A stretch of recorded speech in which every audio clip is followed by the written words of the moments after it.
Bueno, buenas tardes a todos. Vamos a empezar con esta serie de podcasts sobre la historia, viendo distintas épocas temporales como las que vamos a ver el día de hoy, que va a ser sobre Napoleón Bonaparte, un personaje bastante escrito. Creo que una de las personas que más libros tiene en la historia, eh, junto a Adolf Hitler o Julio César. Digamos, son de esas personas que no llegan a disentir para las personas, entre el bien y el mal. No están en un lugar superior. Y lo es para Napoleón, que creo que está a la altura de personajes como pueden ser Julio César o Alejandro Magno. Es más, él tendría ciertos lazos históricos, por así decirlo. Bien, vamos a empezar viendo la historia de Napoleón Bonaparte. Para empezar, Napoleón no nació en Francia. Napoleón Bonaparte no era francés. Era corso. Nació en Ajaccio, Córcega. A muchos no les sonará que es Córcega ni dónde queda Ajaccio. Córcega era una isla del Mediterráneo que pertenecía, en la época que nació Napoleón, a Génova, al estado genovés. En 1768, un año antes del nacimiento de Napoleón, los franceses ocupan la isla. Napoleón nacería en 1769, el 15 de agosto, en la capital de la isla, Ajaccio. En sí, Napoleón no se llamaba Napoleón Bonaparte, se llamaba Napoleone Bonaparte. Era hijo de Carlos Bonaparte y Leticia Ramolino. Su familia venía de una nobleza pobre, que no tenía tanta sangre azul, por así decirlo. Era ya una nobleza secundaria. Su familia venía de la Toscana, Italia, se muda a Córcega y bueno, tenían un pasar económico pasable, pasable. No era comparado a una nobleza de primera línea, pero por lo menos tenían como el acceso económico de una clase media. Su padre Carlos era abogado, tenía 8 hermanos Napoleón, una familia muy grande. eh, es más, tenía más hermanos, pero no llegaron a vivir, a superar la niñez. Así que la familia de Napoleón tiene 8 hijos que llegan a la adultez. Durante el periodo de ocupación francesa en la isla, los habitantes no estaban muy cómodos con esto, con ser pertenecientes al Reino de Francia, por lo cual aparece un personaje que era Pascal Paoli. Pascal Paoli intenta luchar contra los franceses y es apoyado por Carlos Bonaparte, el padre de Napoleón, de Napoleone, era en ese momento.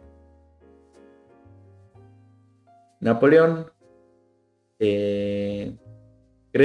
nace en ese conflicto que llega a las armas, sin saber si su isla pertenecía a Génova o pertenecía a Francia. Bueno, la cuestión es que este movimiento nacionalista corso, guiado por Paoli, fracasa. Paoli tiene que huir. Y su padre, el padre de Napoleón Carlos, decide ayudar a la administración francesa. Por lo cual consigue algunos favores, también haciendo notar su título de nobleza de segunda clase, por así decirlo. ¿Qué es lo que consigue Carlos? Consigue 2 plazas para sus hijos para que vayan a estudiar a Francia. Primero en una escuela normal, va Napoleón con su hermano. Luego, que termina la escuela normal, muy jovencito Napoleón consigue entrar a la escuela militar de Francia, la escuela de oficiales. Napoleón tenía muchos problemas de adaptación, más que nada. Sus compañeros, a ver, estamos hablando de un Napoleón muy joven, calculo que debe tener entre 14 años, por ahí, era muy chico, 13, 14 años, antes la vida militar se empezaba mucho más joven de lo que se empieza hoy en día. Y lo que haga Napoleón todo va a ser en su juventud. Tampoco llega a ser muy viejo Napoleón, ¿no?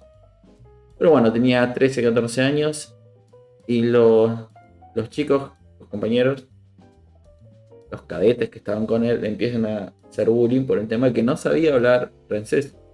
Y lo poco que hablaba francés lo hablaba con un acento muy italiano. Napoleón hablaba, no el italiano que conocemos hoy en día, pero hablaba un dialecto italiano.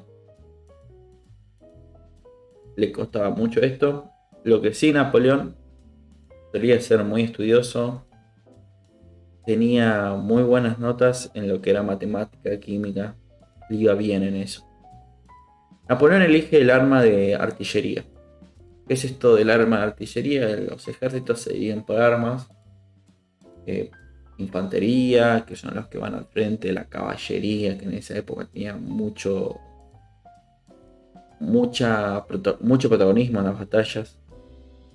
Los que iban a caballo eran obviamente los ingenieros que construían trincheras, construían trampas, y bueno, los artilleros de cual Napoleón quiso unirse. Obviamente la artillería manejaba cañones y Napoleón era muy bueno con las matemáticas. Napoleón regresa a la escuela militar a los 16 años y tiene el título de, según la fuente que busquemos, subteniente o teniente segundo. Esto varía, ya que cada país tiene una denominación distinta, pero se recibe de oficial de artillería, eso es lo importante. Muy joven, 16 años. Pasan los años, se produce la Revolución Francesa. Napoleón queda un poco al margen de esto, por ahora. Pero Napoleón tiene una misión. Cuando cumple 24 años, la Revolución Francesa tenía muchos enemigos, tanto internos, que eran la gente de la población normal, la plebe, que la mayoría de la plebe era católica y tenía como valores el catolicismo y la monarquía, como valores fundamentales de su sociedad. Se habían criado con eso, sus padres habían convivido toda su vida con eso, pero para ellos en sí era algo nuevo, algo, algo que nunca habían visto y lo rechazaban. ¿Por qué? Porque la Revolución Francesa estaba en contra del rey, habían guillotinado a Luis XV. ¿Luis XV era? No, Luis XVI. Luis XVI habían matado a su esposa, la famosa austriaca María Antonieta. Habían ejecutado a muchos religiosos, a muchos cardenales. Las iglesias habían sido cerradas. La iglesia católica perseguida por todos lados, tanto a sus integrantes sacerdotales como sus fieles, pasaban a degüello. Entonces esta población civil plebe no estaba muy a favor. Menos estaba en la nobleza. Como dije, le habían cortado la cabeza al rey y los próximos eran ellos. Afuera de Francia, los enemigos de la revolución eran las otras monarquías absolutistas que existían. Perdón, Inglaterra, Austria, Prusia, Rusia, todos esos pequeños estados eh, que eran manejados por la monarquía casi totalmente en toda Europa. Las personas, la plebe francesa que se rebela, lo hace siempre con la ayuda de potencias extranjeras. Hay una gran contrarrevolución en Francia, que tanto la revolución como la contrarrevolución francesa es un tema para hablar en otro capítulo aparte para mí, porque son temas extensos. La cuestión es que los contrarrevolucionarios, con ayuda de una flota anglo-española, toman la ciudad portuaria de Tolón. Y a Napoleón, de 24 años, se le ordena reprimir ese levantamiento y asediar la ciudad. Esta sería la primera acción militar de Napoleón.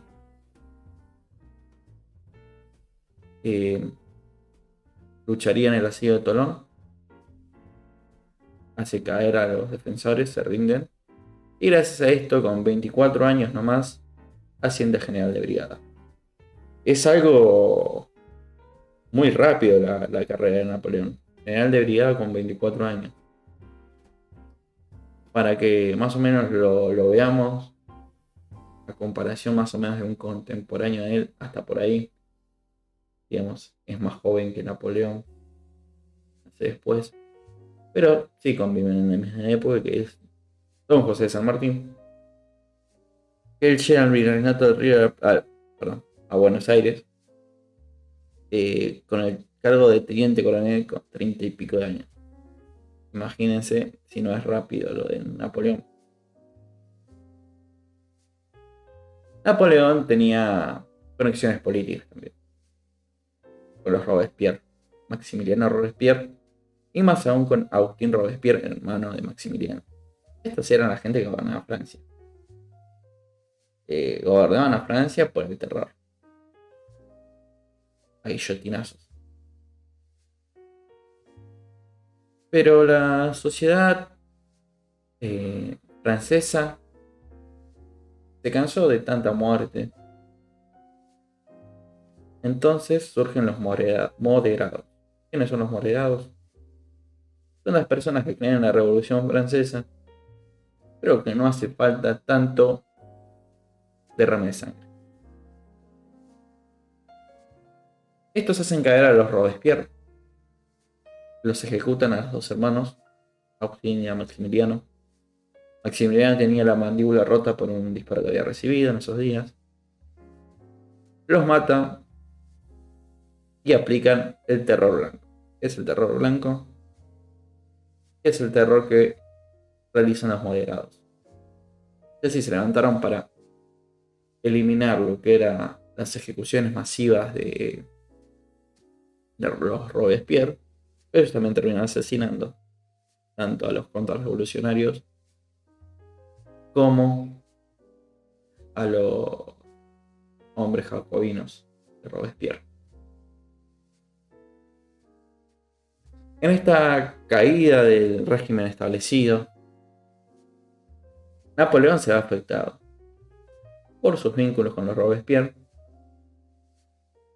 El nuevo gobierno que se establece es un directorio. Como tenían miedo de que una sola persona tome el poder y lleve lo que hicieron los Robespierre, el poder se centra, como decir, en 5 presidentes. Napoleón, por sus conexiones con los Robespierre, termina preso. Lo mandan preso al directorio, lo buscan. Termina preso 2 semanas. No le encuentran pruebas en su contra y lo liberan.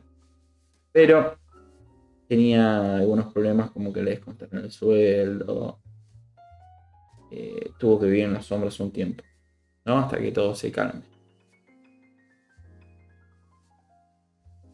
En ese tiempo todavía se seguían, un año después de la caída de Robespierre, en 1795, todavía seguían los levantamientos contra la República. Napoleón se encontraba en París y Barras, que era uno de los directores, necesitaba una espada, porque se la estaba viendo muy negra. Muy negra. Los levantamientos la amenazaban de los realistas. No solo los realistas, sino también los que estaban en contra del directorio. Y bueno, los levantamientos eran muy sangrientos y amenazaban al directorio. Por lo cual busca una espada y la espada que encuentra es Napoleón.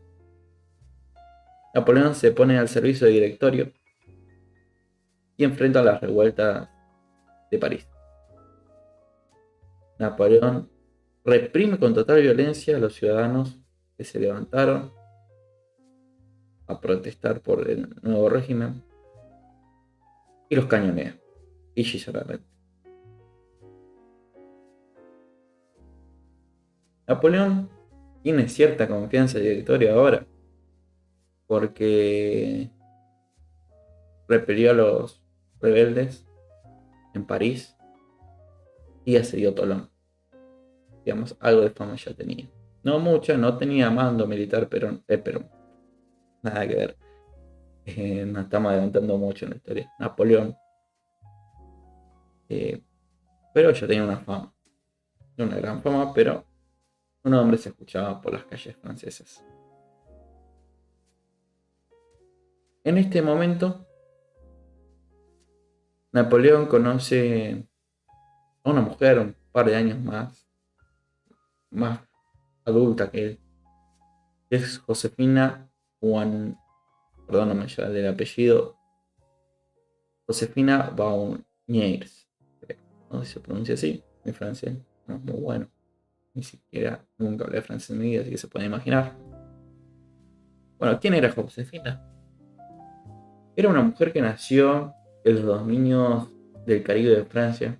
Era una colonia francesa. Que se muda a Francia y su ex marido, era militar leal a la monarquía francesa y termina sin cabeza este señor.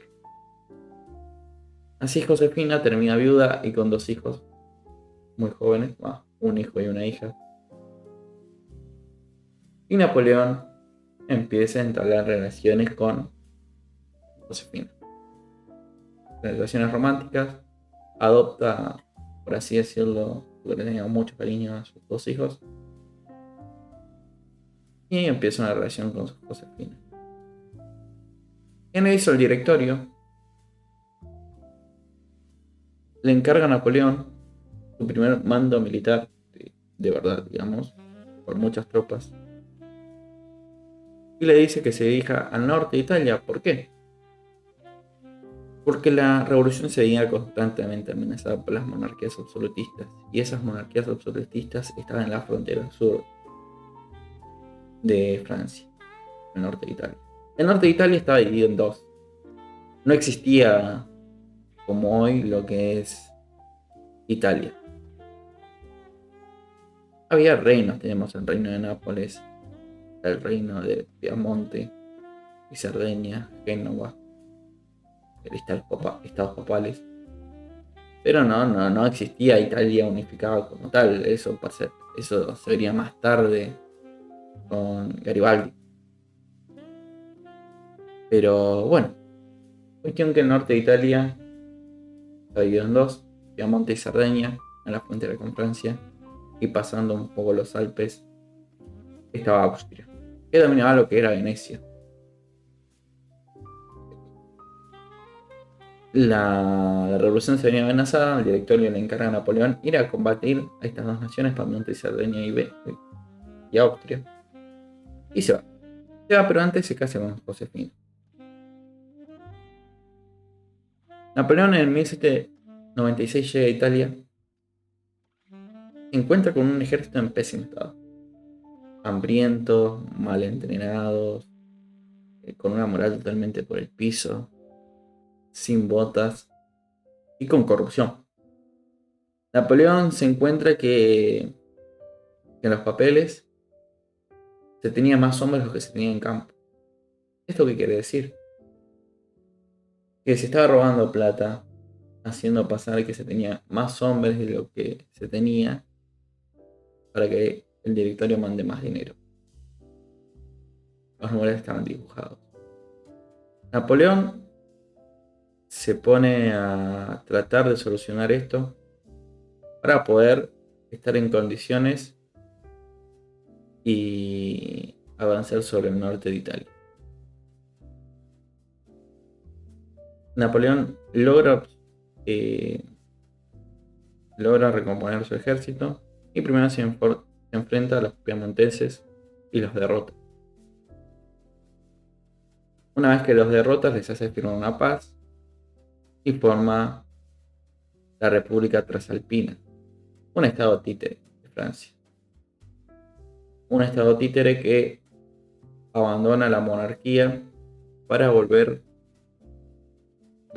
para imponer las ideas revolucionarias de Francia. Establecer una república. Luego, había tropas también de los estados papales que se enfrentan y tiene que pasar los Alpes. Napoleón pasa los Alpes, derrota a los austriacos, derrota un par de fortalezas austriacas y cuando va a pisar terreno del imperio austriaco se rinde. Austria decide retirarse y firma la paz. Napoleón en esta guerra contra Austria tiene una acción destacada, que es la batalla del puente de Arcole. En esta batalla se enfrenta con las tropas austriacas y había que pasar un puente que los esperaban los austriacos con cañones, con infantería, con todo. El puente no era muy largo ni muy ancho. Sabiendo que era una acción muy peligrosa, Napoleón se pone enfrente de sus hombres, agarra una bandera y avanza hacia el enemigo.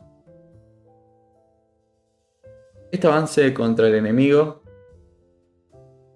le hace ganar un nombre, el Pequeño Cabo. En vez de actuar como un general, actuó como un cabo. Y esto le hace generar un gran respeto de sus soldados hacia él.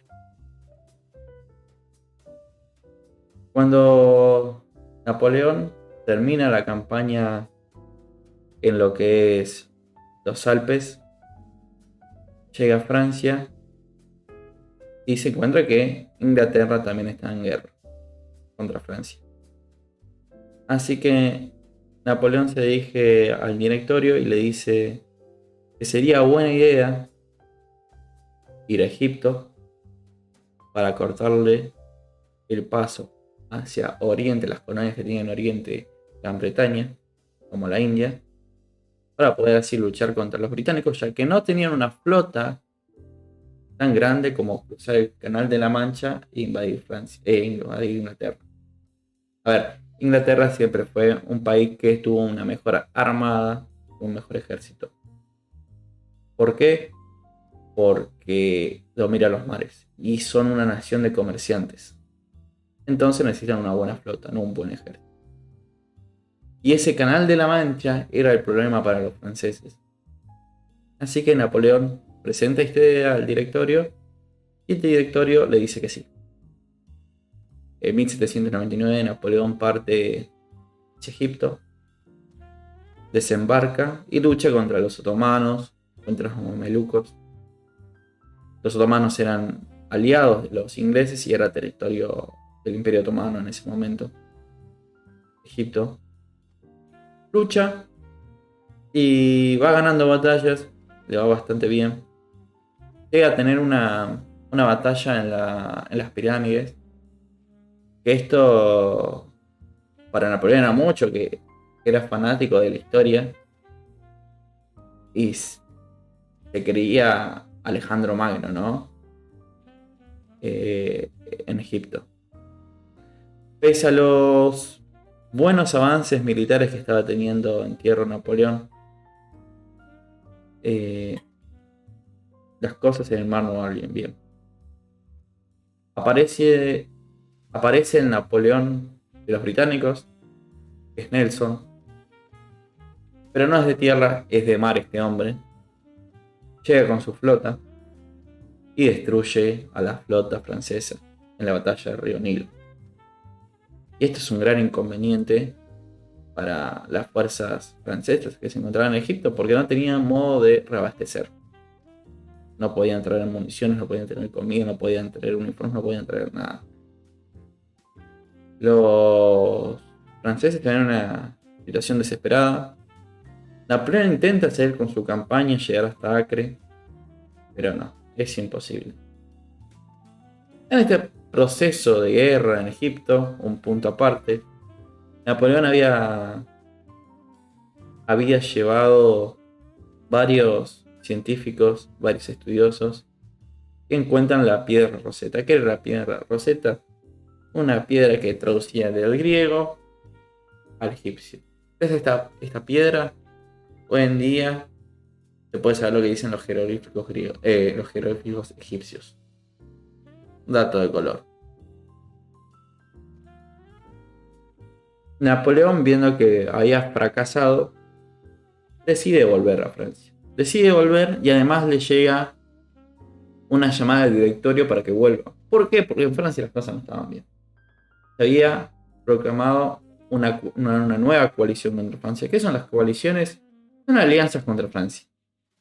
Hay muchas coaliciones, son como 7 coaliciones. Francia vive en un estado totalmente de guerra durante los años de Napoleón.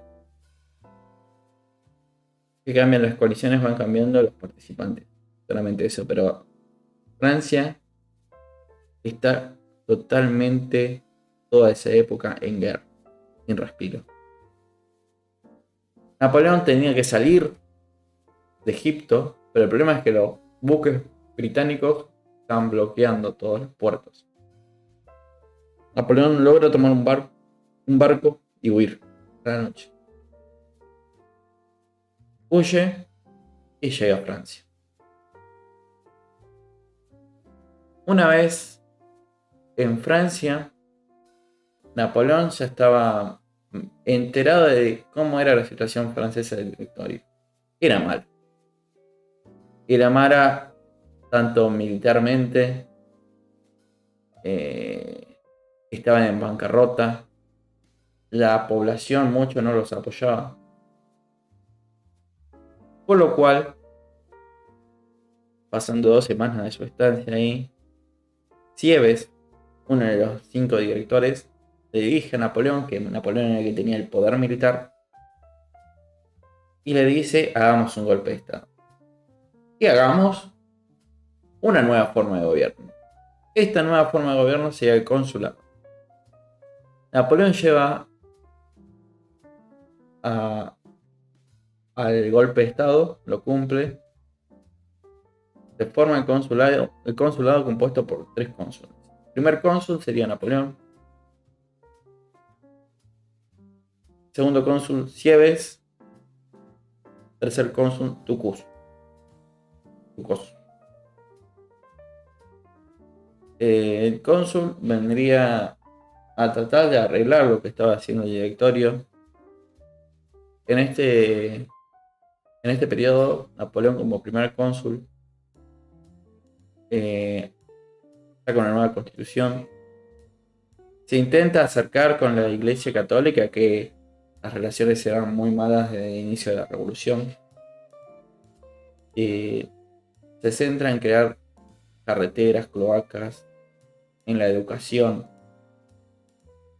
Forma de instituciones que hasta hoy en día siguen rigiendo Francia. Napoleón decide hacer un plebiscito para quedarse como cónsul vitalicio y único cónsul de Francia. El plebiscito le es favorable a Napoleón, la gente vota. Bueno, Napoleón queda como primer cónsul vitalicio de Francia para toda la vida. Napoleón era el amo y señor de Francia. En 1801, los austriacos, para esa época, habían reconquistado lo que habían perdido en el norte de Italia. Napoleón, acordémonos, estaba ocupado en Egipto, estaba ocupado con todos estos problemas políticos que estaba atravesando Francia, y los austriacos aprovecharon. Napoleón dirige un ejército hacia el norte de Italia de nuevo, se enfrenta a los austriacos en la famosa batalla de Marengo y los derrota. Los derrota y hace firmar un tratado de paz a Austria, crece de territorios y demás.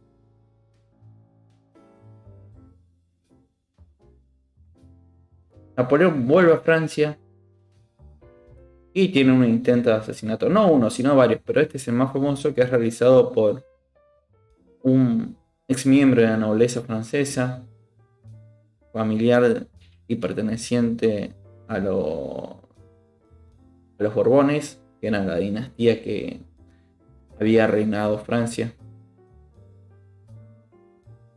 Napoleón se libra de este intento de asesinato, ordena a su policía que lo busque y lo encuentra en lo que hoy es Alemania, en el extranjero francés. La policía lo arresta, lo trae a Francia y lo fusila. Esto es un claro mensaje diciendo que va a ser implacable con los traidores. Fouché, uno de los hombres de confianza del gobierno francés, le dice a Napoleón: mire, si usted tiene tantos problemas de que lo van a matar, ¿por qué no se hace emperador? Y de paso, esto le va a habilitar a una línea de sucesores, un imperio hereditario. Entonces, no matan a usted, pero su política sigue. A Napoleón le gustó la idea, pero le gustó más para mí el título de emperador. Como que iba a tener ese título. Iba a ser el emperador, no iba a ser el cónsul, iba a ser el emperador. Así que en 1804, Napoleón llama al Papa Pío VII y le dice si lo podía coronar. En esa época, el Papa, no era en esa época, sino de mucho más atrás, el Papa coronaba a los reyes y emperadores. Así que el Papa Pío VII, capaz para mejorar un poquito más las relaciones, decidió ir a París, a Notre Dame, y ahí se hizo la ceremonia y coronó a Napoleón.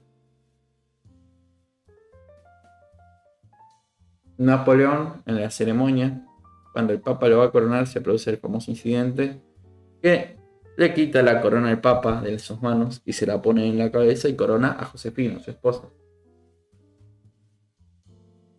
Esto al Papa lo enfureció, le pareció una falta de respeto.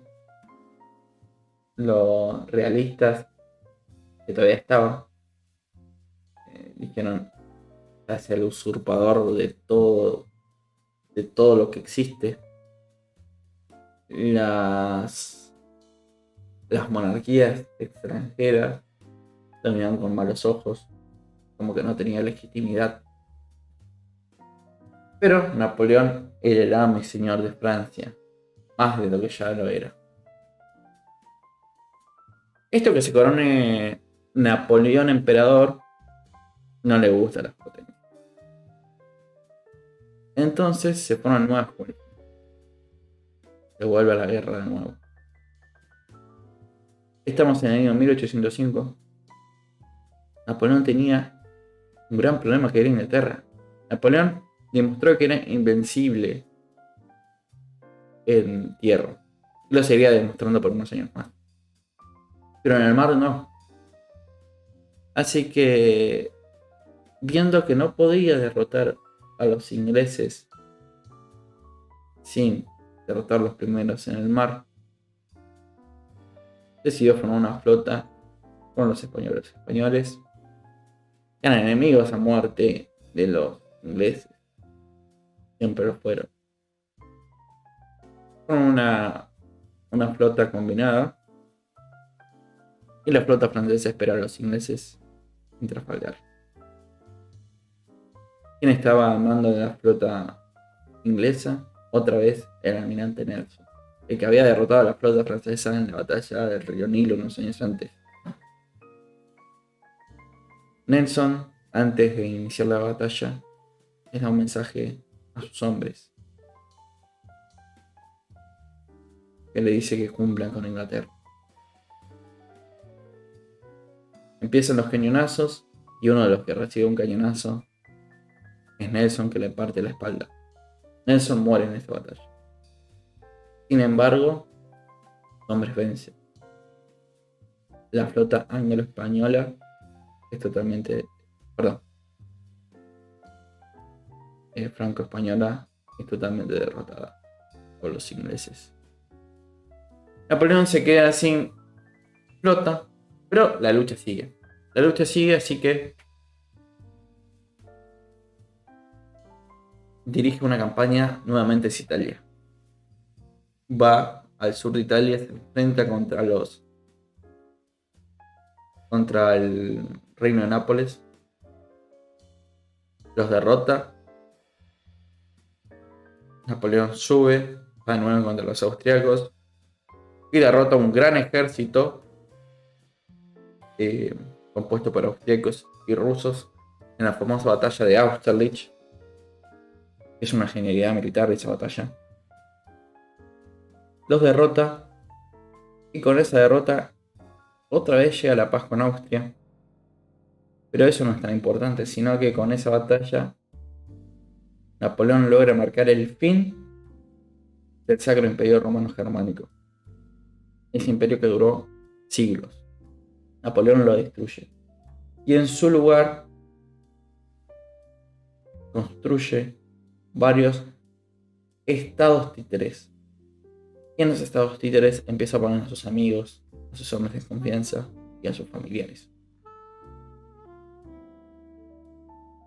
Una vez acabado con el problema austriaco, decide invadir Prusia. Y Prusia corre el mismo destino que Austria. Napoleón destruye el ejército prusiano, que era el ejército... era el ejército de la época, la envidia de todos los ejércitos.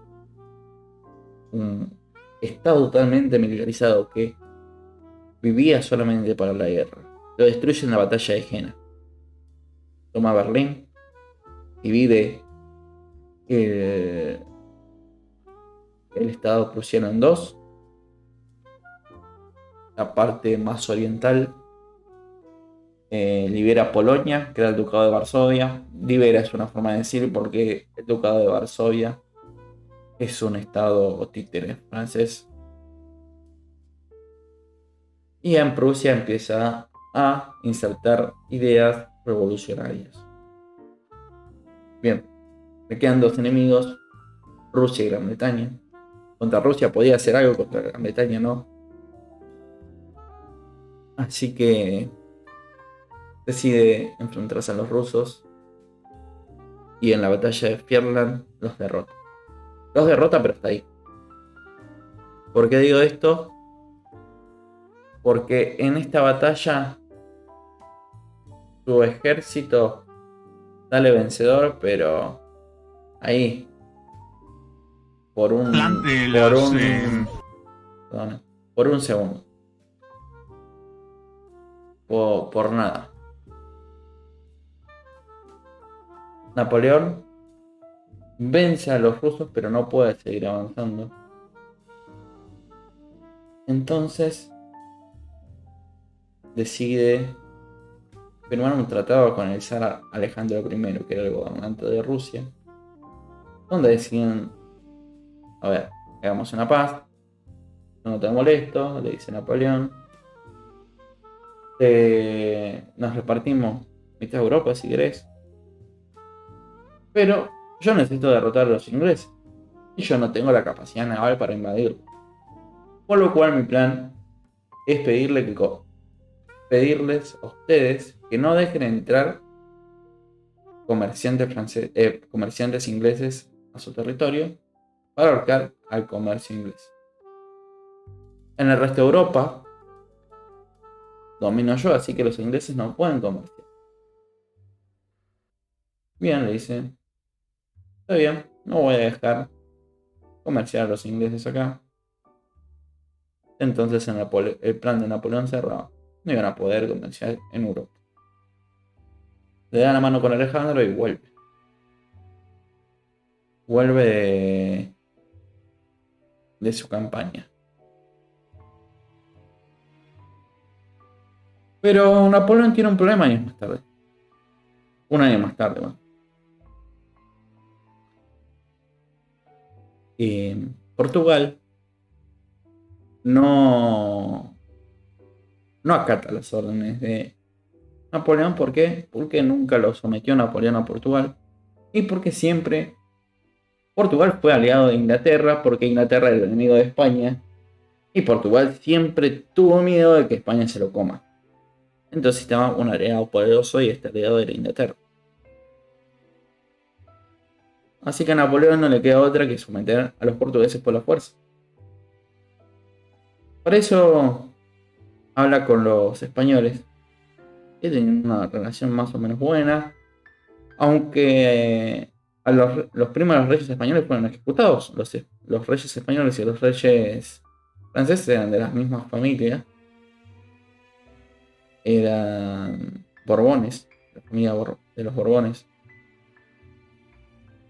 Pero bueno, le dice al rey de España, Carlitos, le dice Napoleón a Carlos, déjame pasar, invado Portugal y listo. Le dice que sí, el rey de España. Y los ejércitos franceses pasan por España y no solo pasan, sino que se detienen muchos soldados franceses y no avanzan hacia Portugal. Otros sí, pero la mayoría no, se queda. Napoleón ve que el rey actual de España con su sucesor Fernando VII se llevan mal, se empiezan a pelear, empiezan a tener disputas. Así que viendo que tenía una superioridad numérica en España y que había un problema político en la península, decide quedarse en España, ¿no? Así que de paso y porrazo invade España e invade Portugal. Napoleón, por ahora digamos, solucionó sus problemas.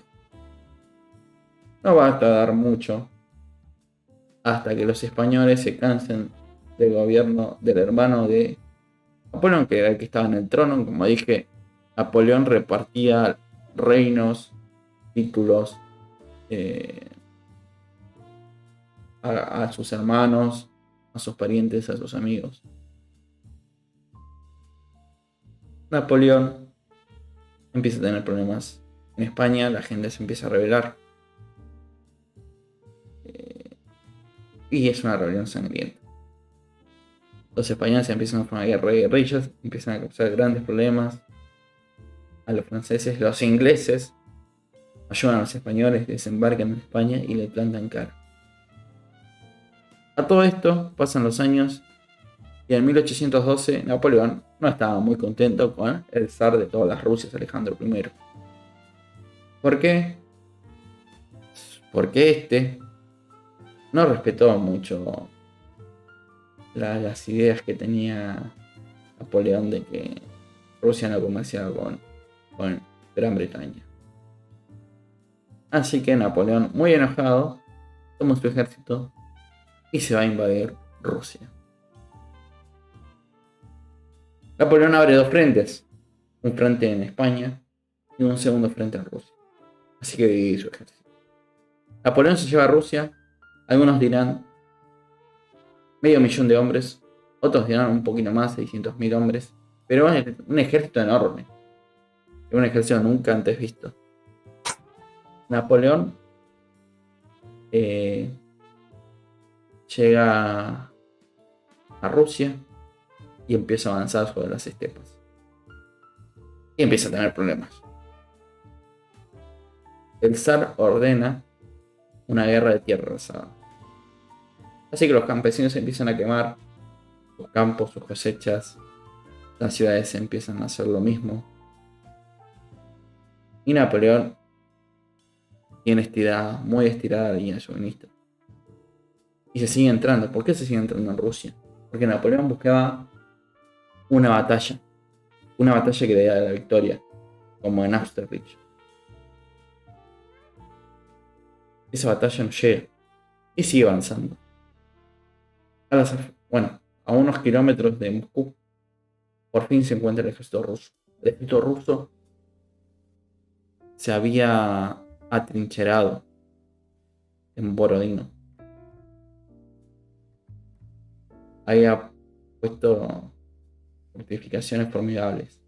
Y Napoleón decide atacarlos, pensando que iba a ser la batalla definitiva que Napoleón estaba necesitando en ese momento. Napoleón se enfrenta y los vence. Tenía las puertas libres para Moscú. Napoleón entra a Moscú. Dijo, bueno, si bien derroté a los rusos en Borodino, pero no pude hacer una derrota total, sino que el ejército huyó, el ejército ruso se replegó. Pero tengo Moscú. El zar me va a venir a pedir la paz a mí. Así que Napoleón intentó instalar en Moscú. Pero a las pocas horas se produce un incendio. Un incendio que casi literalmente mata a Napoleón. Napoleón tiene que huir del incendio. Napoleón decide esperar igual con toda la ciudad incendiada. Una propuesta de paz del zar que no llega. Napoleón pasa un mes en Moscú esperando esa respuesta. Y pasado un mes se convence de que no va a tener una respuesta favorable, entonces decide volver. Decide volver por donde vino, un gran error.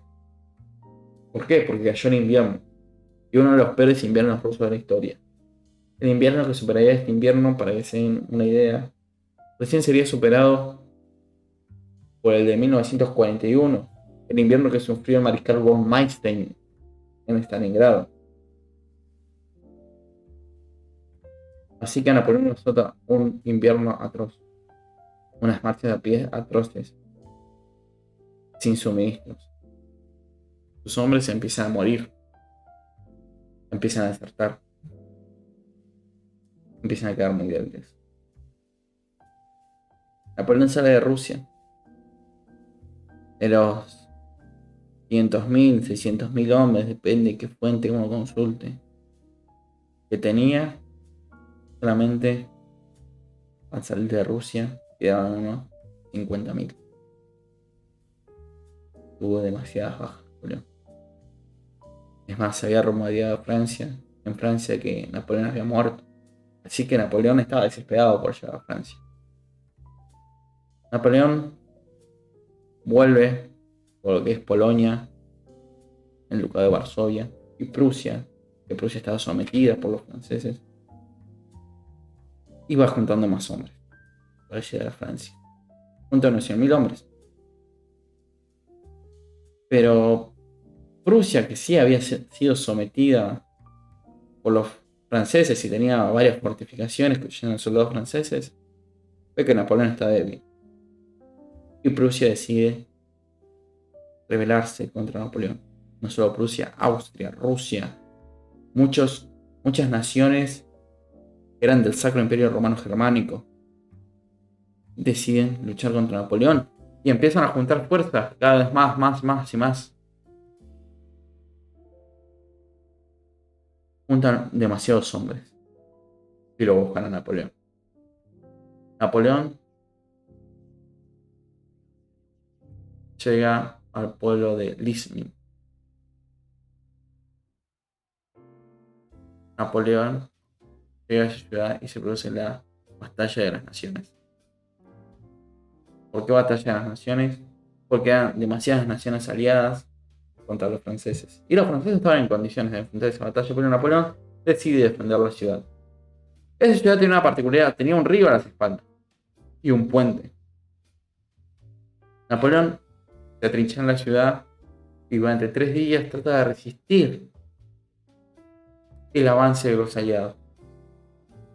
Pero sufre muchas bajas, muchas de sus unidades, muchos regimientos cambian de bando. Muchos regimientos que estaban disparando hacia el frente se dan vuelta y empiezan a disparar hacia atrás donde estaban los franceses. Napoleón la tenía totalmente a oscuras y decide retirarse de la batalla. Había perdido, pero siempre se puede estar peor a veces. Napoleón ordena a sus soldados, cuando se ordena la retirada, que sea ordenada, que vayan saliendo de a pocos, las unidades que no están tan comprometidas en el combate, por el único puente que tenía la ciudad. Y decide, para evitar una persecución aliada, colocar dinamita en el único puente. Se produce el retiro de las tropas francesas ordenadamente. Napoleón logra cruzar al otro lado, esperando que terminen de cruzar sus tropas, que estaban tratando de romper el contacto contra las tropas aliadas. Cuando un cabo que estaba a cargo de la demolición del puente una vez que pasaban todas las tropas,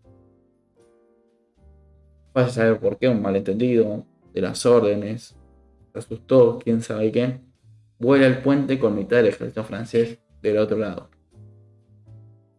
Napoleón había perdido ahí a 23 generales, miles y miles de hombres, quedaron separados a merced de los aliados. Un golpe durísimo para Napoleón. Napoleón vuelve a Francia totalmente desesperado. Tenía a todas las naciones aliadas a las puertas de París. Los mariscales de Napoleón, los generales de generales, presionan a Napoleón para que acepte la rendición para evitar una catástrofe peor. Napoleón acepta la rendición. Napoleón tiene que renunciar a su cargo. Los aliados le hacen firmar a Napoleón que será exiliado a la isla de Elba, una isla que queda en el Mediterráneo, a 20 kilómetros de la costa italiana. Pero no iba a ser tan malo según mi punto de vista. Iba a pagar un buen sueldo por mes. No sé a cuánto equivaldrían. No sé tampoco el monto, pero lo que sí sé era muy buena plata. Iba a mantener el título de emperador. Iba a ser gobernador de la isla. Iba a tener el derecho de poder llevar una guardia de 400 hombres, que iba a ser su vieja guardia. Famosa vieja guardia de élite francesa de Napoleón. Napoleón es metido en un barco y se va. Napoleón no estaba tan mal, pero quería más, quería recuperar lo que era de él, lo que sentía que era de él, y había escuchado rumores de que se lo iban a llevar a otra isla. El pago de dinero que se iba a hacer por mes se estaba incumpliendo. Así que Napoleón se sube a un barco con sus 400 soldados y desembarca en Francia. En Francia, ¿qué estaba pasando? Volvieron los reyes, volvieron los Borbones. Luis XVIII, si no mal recuerdo, él se gobierna, que es un incompetente, la gente no le tiene mucho cariño, así que aprovechando esto, Napoleón llega a Francia y empieza a avanzar. El rey francés, a ver que Napoleón desembarcó con una fuerza de 400 hombres, ordena al mariscal Ney el famoso mariscal y hombre de confianza de Napoleón, que lo vaya a arrestar. Lo manda con todo un regimiento. Un regimiento son más o menos 3 batallones. Napoleón tenía uno. 3-1 estaba. Ney lo encuentra a Napoleón y pone a todos sus hombres en formación de batalla para detener a Napoleón. Los hombres de Napoleón se ponen delante de Napoleón. Apuntan sus armas sabiendo que estaban en una gran desventaja.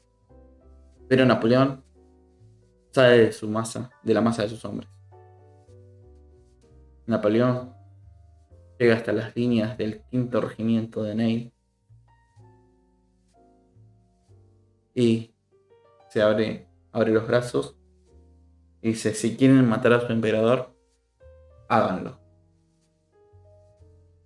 Y un soldado del ejército monárquico francés disparó. Todos los soldados empezaron a decir: ¡viva el emperador! Napoleón lo había hecho de nuevo. Napoleón tenía la vía libre hacia París.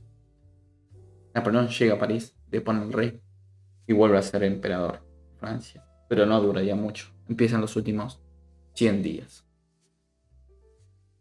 Napoleón llega a Francia y sabe que va a haber guerra.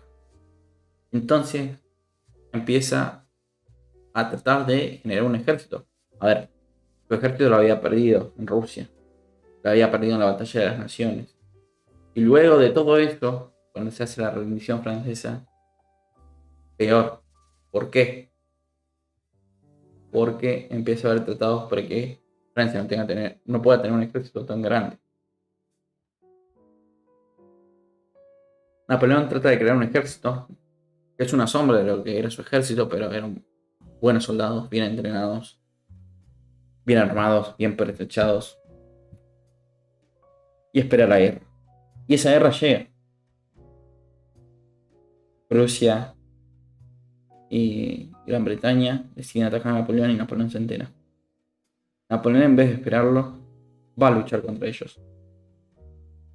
La estrategia de Napoleón era agarrar al ejército de Blucher, que es el ejército prusiano,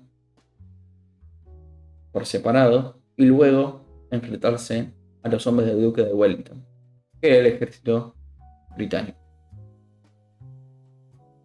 Napoleón va hasta casi lo que es la frontera cerca de Alemania, Francia y Alemania, y derrota a los prusianos. Y le ordena a Mariscal Ney que avance, persiga a los prusianos y que no deje que estos se reagrupen con los ingleses. Ney parte a perseguir a los prusianos. Napoleón sigue su camino y llega a Bélgica. No era muy lejos de donde estaba. Y se encuentra con el ejército británico. En unas granjas separadas por 2 series de colinas a cada extremo, cerca de un pueblo llamado Waterloo. Napoleón tomó una de las colinas y su enemigo, el duque de Wellington, con el ejército británico, la colina de enfrente. Se produce una gran batalla, la batalla de Waterloo, la última batalla. Napoleón tuvo un mal día ese día. Napoleón quería atacar lo más temprano que se pudiera, y bien amanezca. ¿Por qué? Porque se veía que los prusianos podrían venir, estaban cerca, si bien el mariscal Ney los perseguía, pero podrían llegar, estaba la posibilidad. Había llovido y eso trazó que Napoleón pueda desplegar su artillería, con lo cual tuvo que retrasar el ataque. Napoleón inicia el ataque, bombardea, inicia la batalla. Unas batallas sangrientas durante la mañana y el mediodía por unas 3 granjas que habían en ese valle que separaban esas 2 colinas. En el fragor de la batalla, El rey de Nápoles, nombrado por Napoleón, y uno de sus mariscales favoritos, es jefe de toda la caballería de toda Francia, no de un regimiento, no de una división de caballería, sino de toda Francia. Ordena a su caballería cargar. Murat, el mariscal Murat, carga con su caballería. Carga contra los ingleses, contra los Highlanders escoceses, perdón, servicios de Gran Bretaña.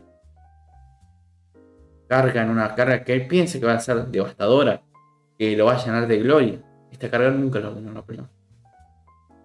Los Highlanders forman en cuadro una formación que es contra caballería, toda la unidad forma en cuadro, los primeros rodilla a tierra, con sus mosquetes, con sus respectivas bayonetas, los soldados que no están en la primera línea, rodilla a tierra, parados con su fusil, de nuevo con sus bayonetas, como una suerte de picas, todo un cuadro lleno de picas, y además estas picas disparan.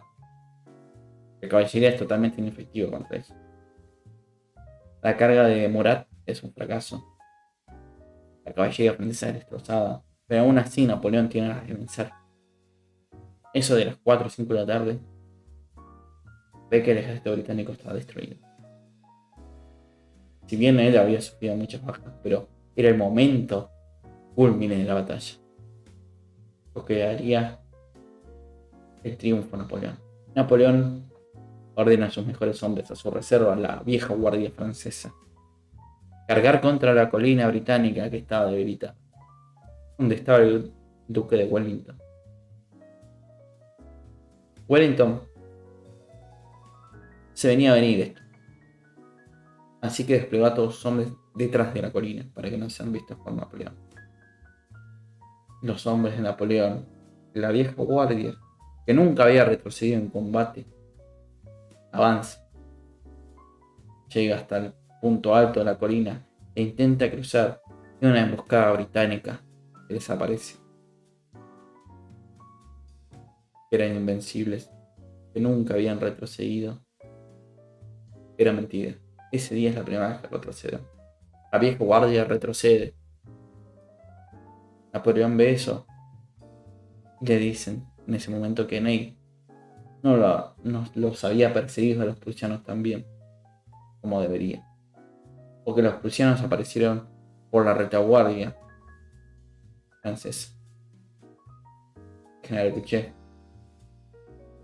prusiano de unos 70 y largos, que había sido llamado a filas de nuevo para luchar contra Napoleón, ya que estaba en retiro, se había retirado de la vida militar. Dice: no tomen prisioneros, mátenlos a todos. El ejército prusiano carga contra el ejército napoleónico. Napoleón se ve envuelto en dos frentes que no podía sostener. Napoleón es derrotado, y esta sería la última derrota de Napoleón.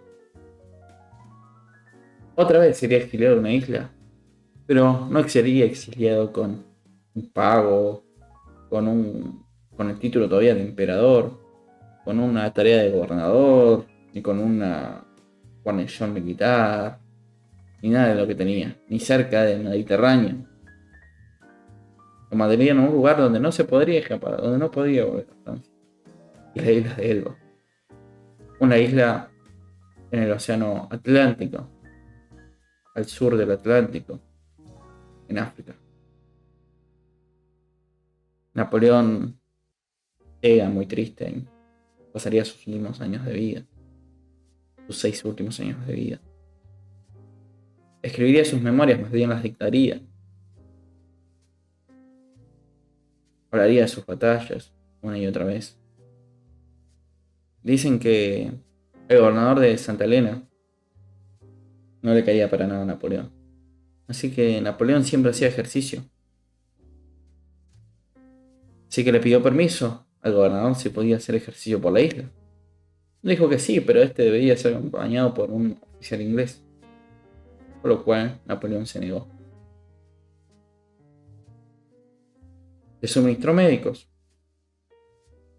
muy buenos, el gobernador de Isla, pero eso se lo fue quitando y Napoleón fue envejeciendo, fue entrando en depresión y fue teniendo un cáncer de hígado, que era lo que tenía su padre, fue la causa de muerte de su padre. Napoleón, el 5 de mayo de 1821, sumió en una gran depresión y posiblemente de cáncer de hígado, aunque dicen muchos que fue envenenado lentamente. Muere el 5 de mayo de 1821 a las 5:49 de la tarde.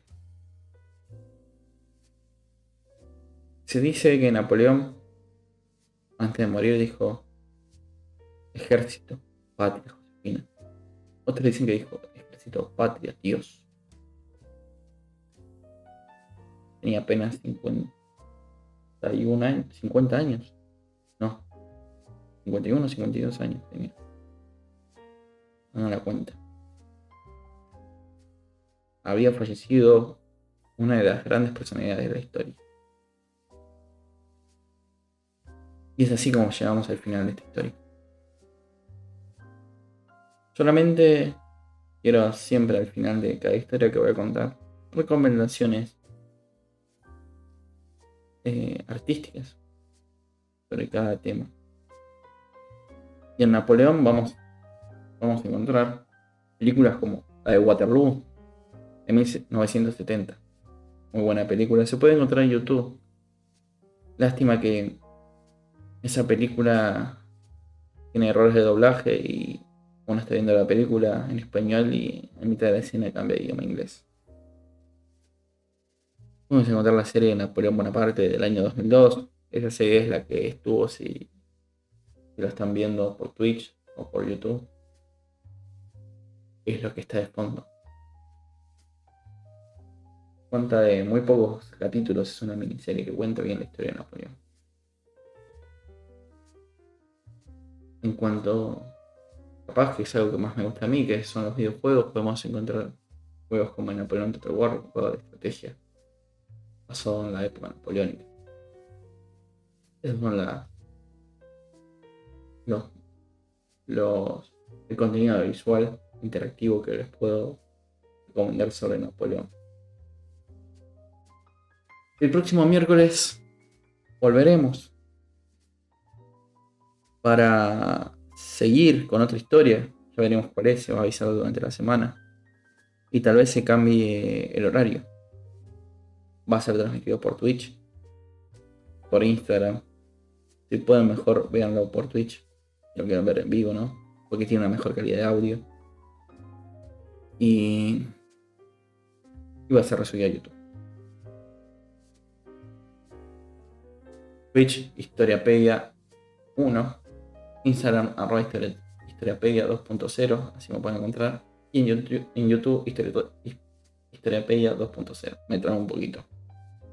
Bueno, señores, nos vemos el próximo miércoles. Hasta luego.